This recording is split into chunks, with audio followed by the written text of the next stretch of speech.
दोस्तों, बिहार के अंदर भूमि सर्वे का काम शुरू हुआ और जैसे रैयतों को दिक्कतों का सामना करना पड़ा, वैसे ही बिहार के मुख्यमंत्री और भू राजस्व मंत्री डॉक्टर दिलीप जायसवाल ने इस अवधि को 3 महीने बढ़ा दिया ताकि तमाम रैयत अपने तमाम कागजातों को इकट्ठा करके और अपने अंचल में जाकर के जमा कर सके और आसानी से सर्वे की प्रक्रिया को आगे बढ़ा सके।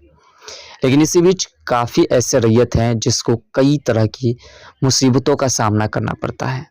जैसे जिसके पास पुश्तैनी ज़मीन है और उसकी जमाबंदी नहीं है, तो ऐसे कंडीशन में उस ज़मीन का क्या होगा?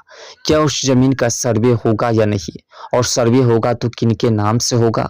और सर्वे में उनके पास जो जमाबंदी नहीं है, तो फिर कैसे उस ज़मीन को आंका जाएगा?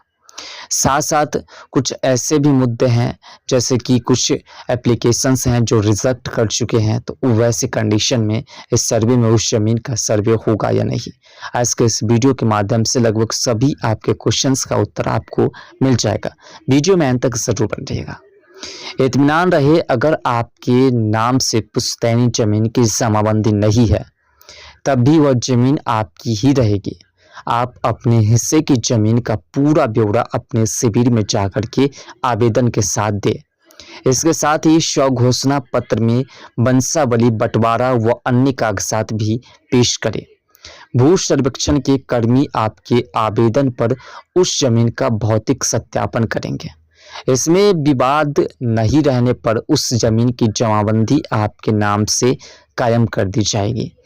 यानी कि आपके पूर्वजों के नाम से जमाबंदी नहीं है और वो ज़मीन आज विवादित नहीं है, तो अगर आप आपके क्षेत्र में जो शिविर है, उस शिविर में जाकर के वंशावली बंटवारा का जो तमाम कागजात है वो जाकर के और भू सर्वेक्षण के कर्मियों को देते हैं, तो उस ज़मीन पर अगर विवाद नहीं होगा तो उसका आप जमाबंदी जो है आपके नाम से कायम कर दिया जाएगा। इसके लिए आप तक वह ज़मीन कैसे आई, इसका प्रमाण देना या बताना होगा। नालंदा के कराय परसुराई मुख्यालय के मैदान में जनसंवाद कार्यक्रम में एसडीओ प्रवीण कुमार ने कहा कि रैयत अफवाहों पर ध्यान न दें, बस आप अपनी ज़मीन के स्वामित्व होने का प्रमाण दें। अगर आपके पास कागजात की कमी है तो याददाश्त के आधार पर आपके कब्जे वाली ज़मीन की जमाबंदी कायम कर दी जाएगी।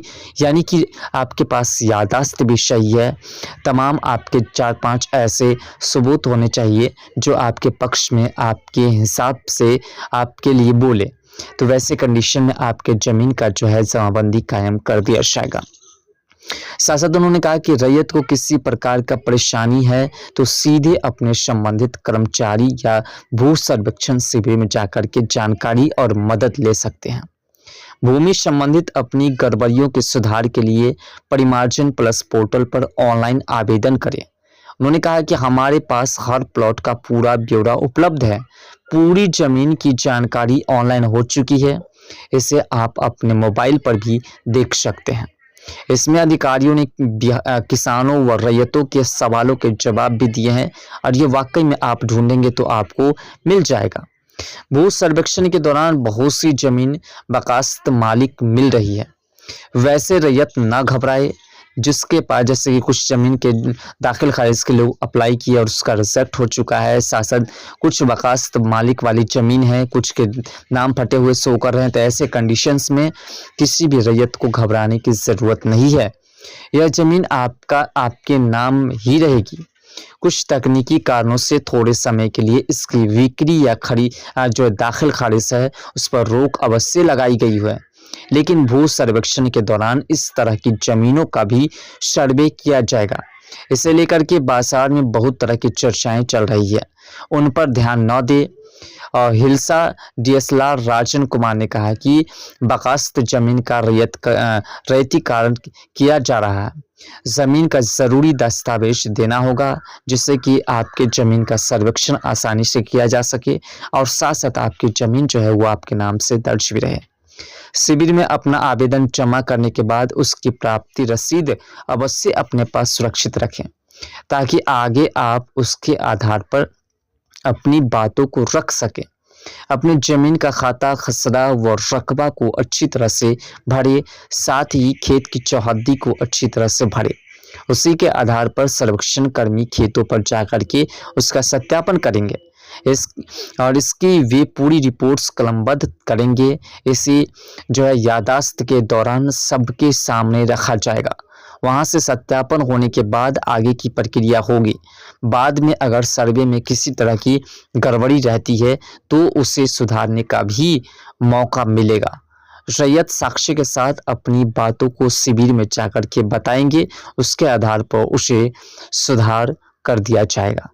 फिलहाल जो भी रैयत हैं जो अपने कागजातों को जमा कर रहे हैं, उसके बाद जो रसीद दिया जा रहा है उस रसीद को उन्हें संभाल करके रखना होगा, क्योंकि हो सकता है कि आपके कागजात आपके अंचल में आप जमा किए हो लेकिन वहां से आपके कागजात खो गए होते हैं। ऐसे कंडीशंस में आपकी वो रसीद काम देंगे और आपके पक्ष में जो है लड़ने का एक मुद्दा बनाएंगे।